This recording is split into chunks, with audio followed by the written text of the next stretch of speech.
अहम सवाल इस वक्त जो हर पाकिस्तानी के सर पर मंडला रहा है, हुक्मरानों से जो करने वाला सवाल है कि आखिर अगर इंडिया अगर शाम को मारना शुरू कर दिया भारत ने, शाम को, तो सुबह का सूरज जो निकलेगा तो पूरा पाकिस्तान भारत के अंदर होगा, एक भी आतंकवादी ना बचेगा। अमन की कोशिश की जा रही है, मगर यूँ मालूम होता है कि कुछ इतलात ऐसी हैं कि भारत जो है वो तैयारी कर रहा है आज रात को, कल रात को। अगर पाकिस्तान हिंदुस्तान की जंग में आप में से कितने लोग पाकिस्तान का साथ देंगे, हाथ खड़ा करें। कम ही नजर आ रहे हैं। इसका मतलब है कि काफी समझ पैदा हो चुकी है। उनकी जान पे बन गया है, आप लड़ें। अमेरिका उनका स्ट्रेटेजिक पार्टनर है। सारा वो जो इतना इस वक्त इतरा रहे हैं, पहलगाम हमले का जवाब जरूर दिया जाएगा, और अब ये जवाब ज्यादा दूर नहीं। की बहुत बड़ी लॉबी है ना वहाँ इंडिया की, और बहुत से Indian American are in very critical positions also, both in multinationals and in American big corporations and in the senate and in elsewhere. तो वहाँ इन्फ्लुएंस तो बहुत है इनका। नमस्कार, आप सभी का स्वागत है रियल भारत टीवी में। आज के लेटेस्ट खबर के बारे में बात करते हैं। बहुत जल्द ही 1-on-1 जो है पाकिस्तान और भारत के बीच जंग जो है वो नज़र आने वाली है। आपने जैसा कि इंट्रो में देखा कि किस तरह से कहा जा रहा है कि आज सुबह या कल रात कभी भी जो है भारत वो पाकिस्तान के ऊपर हमला कर सकता है। भारत जो है वो फुली प्रिपरेशंस, फाइटर जेट्स और बहुत से ऐसे जो हथियार हैं वो प्रिपेयर कर रहा है पाकिस्तान के ऊपर हमला करने के लिए। वहीं पाकिस्तान की आवाम का कहना है कि हमारा जो आसिम मुनीर है वो एक नंबर का फट्टू है। आसिम मुनीर को तो भिगो भिगो के जूते मारने चाहिए, ऐसा पाकिस्तान की आवाम का कहना है। आपने इंट्रो में भी देखा होगा। तो पाकिस्तान की आवाम जो है इस समय काफी ज्यादा दहशत में है कि भारत कभी भी हम पर हमला कर सकता है। उन्होंने बॉर्डर्स के साथ इन एरियाज के अंदर परवाजें की ताकि अवाम को इस बात से आगाह किया जाए कि अगर जंग का खतरा हो, जंग हो जाए तो ब्लैकआउट के दौरान उन्होंने क्या करना है। इसी सारी सूरत हाल के पेश नज़र अब जो भारतीय हुकूमत है उसने अपनी अवाम को इस तरह की सूरत हाल के अंदर तैयार रहने और जो SOPs हैं कि लाइट्स को ऑफ करना है, घरों से बाहर निकलना है, खुली जगहों पर चले जाना है, मोर्चे बनाने हैं, मोर्चों में रहना है। पाकिस्तान बार बार क्यों एटमी हमले की धमकी दे रहा है? क्या हम इतने कमजोर हैं कि हम इंडिया से लड़ नहीं सकते?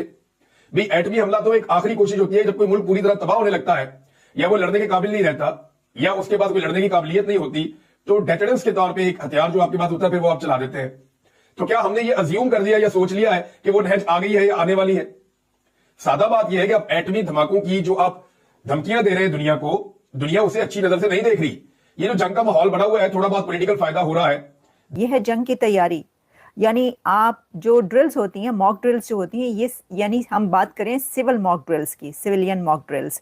बाकी तो ड्रिल्स जो हैं जो कि नेवी की हो रही हैं और जितने भी और अफवाज हैं उनकी हो रही हैं, दोनों कंट्रीज़ में हो रही हैं। यानी पाकिस्तान में भी कई जगहों पर हमने आपको बताया कि कहाँ कहाँ पर ड्रिल्स हुई हैं, लेकिन अब सिविल डिफेंस की मॉक ड्रिल्स जो हैं वो करने का ऐलान कर दिया गया। पाकिस्तान के डिफेंस मिनिस्टर की तरफ से एक इंटरव्यू दिया गया है जिसमें उन्होंने थ्रेट किया है, उन्होंने वार्न किया है कि हमारी एग्जिस्टेंस खतरे में है।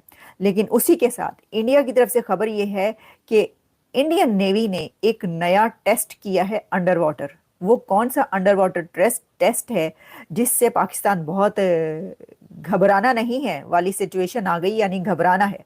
लेकिन पाकिस्तान में और क्या हो रहा है? तो आप दुनिया को अपने आप से डरा क्यों रहे हैं? आपने दुनिया को कॉन्फिडेंस देना है कि हम जिम्मेदार रियासत हैं, हम ऐसी कोई चीज नहीं चाहते। बात करने का तरीका होता है, लेकिन ये उठते ही जनाब ये धमकी लगा देते हैं कि जनाब हम एटमी धमाका कर देंगे या एटमी हमला कर देंगे भारत के जवाब में। ये नहीं कहना चाहिए, एक सफीर को तो बिल्कुल नहीं कहना चाहिए। मुझे इस बात पे शक है कि इस सफीर को भारतीय लॉबी ने इस्तेमाल किया है पाकिस्तान के खिलाफ, वरना ये कभी भी एटमी हमले की धमकी ना देता। ये बाकायदा से महसूस हो रहा है कि जो बैनुल अक़वामी मीडिया है वो इंडियन नैरेटिव को पुश कर रहा है। अगर we are the bad guys, अगर हम बुरे लोग हैं तो फिर इसका मतलब पूरी दुनिया बुरी है। वॉर ऑन टेरर या दहशतगर्दों के खिलाफ दुनिया में जिस भी मुल्क का जो मौक़िफ़ है, इसका मतलब है सब बुरे हैं, सब खराब है। लेकिन खान साहब की एक स्टेटमेंट, और जाहिर है उसके बाद जिस तरीके से ये स्टेटमेंटें दे रही है, this is very very alarming. और ये बाकायदा से बयान दे रही है और बाकायदा से बातचीत कर रही है, ये बहुत अलार्मिंग चीज है। अब नाज़रीन एक और खबर है, और ये बाकायदा से मंसूर अली खान साहब ने अभी अपने व्लॉग में दी है। और वो ये कह रहे हैं कि तकरीबन 175 से ज्यादा लड़ाका तैयार हैं। पटियाला जेल के बाहर भी एक वॉर हो रही है, एक वॉर जारी है। और मच में BLA के दहशतगर्दों ने क्या किया है, and in American big corporations and in the Senate and in elsewhere. तो वहाँ influence तो बहुत है इनका. But I think that's where Pakistan needs to get active. And frankly, if you ask me, I think we are not ready for such an onslaught, such a diplomatic onslaught. I don't think our diplomats are strong and articulated enough to counter this onslaught. And I think you need to galvanize आपके यहाँ academics and also think tankers. हुआ पाकिस्तान के तो nobody will survive, सबको मार देंगे। यानी इसका मतलब यही हुआ ना कि सबको मार देंगे अगर हमारे साथ गजा वाला सलूक किया गया। यानी उनका इशारा ये था कि इजराइल और हमास के बीच जो जंग हुई है उसमें उनका ये कहना था कि जिस तरीके से गजा पर जो है वो किया गया, या अपने आप को वो फ़लस्तीन से मिला रहे थे, जोड़े थे। दिस इज़ अनबिलीवेबल वैसे, लेकिन उनका ये कहना था कि हमारे साथ अगर ऐसा किया गया, यानी उनके साथ अगर ऐसा किया गया तो वो किसी को नहीं छोड़ेंगे। सर इंडिया पाकिस्तान हम अगर हमारी एग्जिस्टेंस खतरे में पड़ी, हमारे खिलाफ इस किस्म का कदम उठाया गया कि पाकिस्तान को जो है खुदा न खास्ता जो है हमारी जो एग्जिस्टेंस है वो खतरे में हुई, तो फिर जो है अगर हम नहीं तो कोई भी नहीं है। सीधी बात है।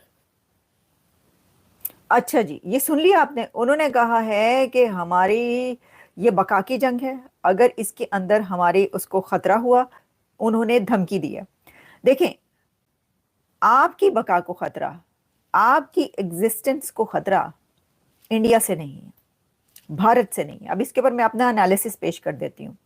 सर, भारत से अगर आपको खतरा होता तो फिर TTP की क्या जरूरत थी, फिर BLA की क्या जरूरत थी? आपको खतरा अपने आप से है, क्योंकि आपकी एग्जिस्टेंस को खतरा हाफिज सईद फिक्री नहीं है। हमने आगे बढ़ना है, हमने तरक्की करनी है। लिटरली उन्होंने ये अल्फाज कई बार बोले और हमने इसके ऊपर प्रोग्राम्स किए और बड़ा नाराज हुए। Can you imagine? यानी जब हम बातचीत इसके ऊपर करते रहे तो पाकिस्तानी ही लोग इसके ऊपर बड़ा नाराज हुए कि देखो हमें इग्नोर ही कर दिया। इंडिया कह रहा है अब तुम्हारी कोई है ही नहीं काम, इंडिया ने तो इग्नोर ही कर दिया। ये तो फिर अब ये तो कोई बात ना हुई। भैया आपको बका को तो कोई खतरा नहीं था, उन्होंने इग्नोर कर दिया था, फिर आप क्यों तिल मिला रहे थे? एग्जिस्टेंस की आपने बात की है और बका की जंग की बात की है, वो मैंने आपको बता दी है कि ये क्या है, क्रक्स है ये। देखें, 4 जंगें आपने लड़ी, आप अभी तक कायम है। टूट गया मुल्क एक दफा अपनी ही गलतियों और पॉलिसीज की वजह से। वो जो उस वक्त 71 में उधर तुम इधर हम और टांगे तोड़ देंगे और फिर ये कि जो मर्जी इलेक्शन जीते उसको हुकूमत नहीं बनाने देंगे। जैसा कि आप सभी ने देखा कि किस तरह से खबरें ये आ रही हैं, पाकिस्तान और भारत के बीच में जो जंग छिड़ी हुई है उसकी वजह से पाकिस्तान की आवाम को काफ़ी ज़्यादा तकलीफ जो है वो करनी पड़ रही है, तकलीफें उनको झेलनी पड़ रही हैं। और इंडिया जो है वो अब जो है स्ट्राइक पे स्ट्राइक लगाता ही चला जा रहा है और पाकिस्तान को फुली बैन करता जा रहा है। अब जो है पाकिस्तान के अंदर इस समय काफ़ी ज़्यादा दहशत है। पाकिस्तान की आवाम जो है वो अपनी पाक आर्मी चीफ को फूट करके गालियां दे रही है, चिल्ला रही है, चीख रही है कि कैसी आवाम है, कैसी हमारे पाक फौज है जो हमारी आवाम की सुरक्षा नहीं कर सकते, जंग करने के लिए साफ तौर पे इनकार कर रहे हैं और टेररिस्ट और आतंकवाद में तो सब चीज़ में आगे रहते हैं। लेकिन जब भारत से जंग करने की बारी आती है तो सब के सब रिजाइन कर देते हैं, सब के सब फरार हो जाते हैं। आधे से ज़्यादा तो पाकिस्तान का जो चीफ है, आर्मी चीफ, वो मिसिंग हो जाता है, अपनी फैमिली को न्यू जर्सी लंदन में शिफ्ट करा देता है।